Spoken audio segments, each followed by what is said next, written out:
Now those who love the hills, and there are so many of us who do, whether you come from here or whether you come from outside but make the hills of Uttarakhand your home, are horrified, devastated, but most of all they are worried that no lessons will actually be learned from this tragedy. One of the most tragic things we've actually seen is the political bickering between the BJP and the Congress, and we will be looking at that later in the program. If only they could learn anything from our men and women in uniform. But there are immediate lessons to be learned as well. Joining me now is Vaibhav Kala. Vaibhav, of course, runs a very well-known and well-regarded adventure travels agency here in Uttarakhand, and also joining us is one of our foremost commentators and lyricist, Prasoon Joshi.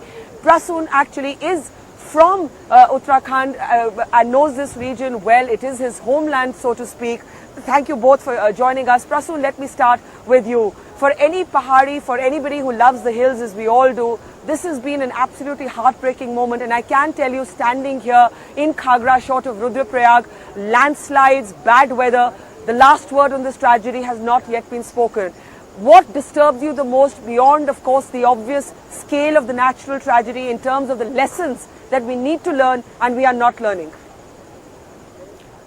See, of course, what has happened with people and their lives, I mean, first of all, I really, didn't want to come on the program. I felt, it's like at the time when we should be, probably doing something in whichever capacity we can, we should be helping people. But at the same time, I feel probably our nation, does talk about these issues only when something like this happens. And it's important to register, because, I've been going to Uttarakhand, and, sometimes it pains me because, I'm not being poetic, but, these are the things which I notice, the small things like, a fruit like kafal, which I have childish memories of disappearing. People saying it's not going to be available after some time, it's going to be extinct. Or, hearing that a language out there which used to have many words, for example, more than 25 descriptions of, different smells and fragrances are no more there. The current generation doesn't even know. These things are symbolic, that these are whispers of nature, that there is something going wrong out there. And we refuse to take those warnings when it comes in whispers. It's only when, nature decides to shout out aloud something like this, we come out and start, taking notice of these things. And that's the reason I felt, it's very important to probably come out and, talk about these issues, because maybe we'll do something about it. Or as a nation, I feel we are very insensitive towards human life. We just love to move on as a nation. Maybe we are too many, and we just want to move on and forget about these issues. We want all the progress. I mean, I've been hearing politicians talk about progress of that area. Of course, who doesn't want progress? But that you want all the progress of the Western world, but we do not want regulation and security measures of the Western world, which we, want. You see, vehicles moving there without infrastructure. Pollution happening, without we taking care of the things around us, and it is a sensitive zone.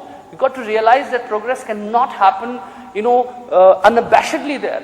There is something needs to be done with security measures and lives of people around that. I think, and also people say that, probably there is a lot of greed in the locals. Why wouldn't they want progress? But, somebody has to take care of the nature around them. They are probably naive to accept and embrace everything which is given to them.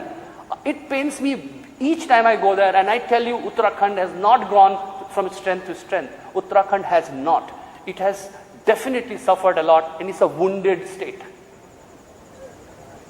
Yeah, and I'm so glad, Prasoon, that you spoke about how cheap life is, how we love to move on. We in the media are so guilty of it. We just move from one eye-grabbing headline to the next, and that is something wrong in the collective consciousness of this country. Vaibhav Kala, you know this area very well as well.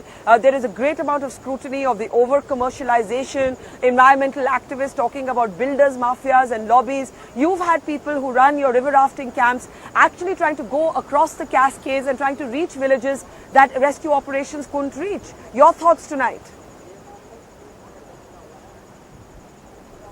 Barkha, I think Uttarakhand needs to get back to the drawing board pretty much. We've had unchecked infrastructure, zero urban planning for years, for the last 20-25 years since, the Yatra, which accounts for 6 months of prime tourism traffic in the state. We have 2 to 3 crore tourists that come in. The entire state's population is 1 crore.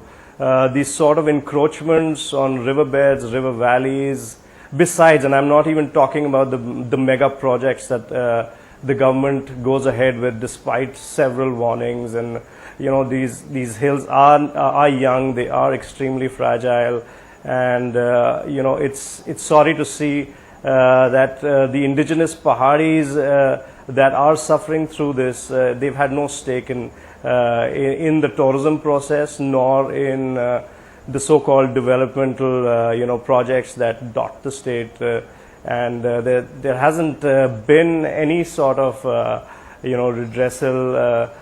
Concerns have been there. There have been Swamis fasting. People have been talking about the Clean Ganga campaign.